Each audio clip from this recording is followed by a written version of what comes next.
സമാധാനം എവിടെ കിട്ടും? അത് എന്താ പറയാ, മദ്യഷാപ്പുകളിലാണോ, സിനിമാ തിയേറ്ററുകളിലാണോ, പാർക്കുകളിലാണോ, അതുപോലെയുള്ള വിനോദസഞ്ചാര കേന്ദ്രങ്ങളിലാണോ എന്ന് തിരക്കി ഹറാമും ഹലാലും നോക്കാതെ സമാധാനത്തിന് വേണ്ടി മനുഷ്യനൊന്ന് പരക്കം പായുന്ന കാലം.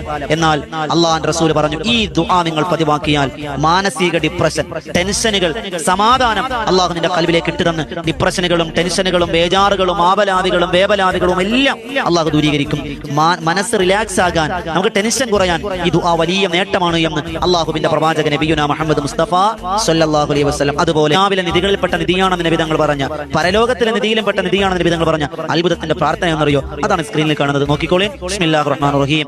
അല്ലാഹുമ്മ ഇന്നി അസ്അലുക സബാത ഫിൽ അംരി വൽ അസീമത അല റുഷ്ദ് വഅസ്അലുക മൂജിബാതി റഹ്മതിക വഅസായിമ മഗ്ഫിറതിക വഅസ്അലുക ശുക്ര നിഅമതിക വഹുസ്ന ഇബാദതിക വഅസ്അലുക ഖൽബൻ സലീമാ വലിസാനൻ صادقا وأسألك من خير ما تعلم وأعوذ بك من شر ما تعلم واستغفرك لما تعلم إنك أنت علام الغيوب.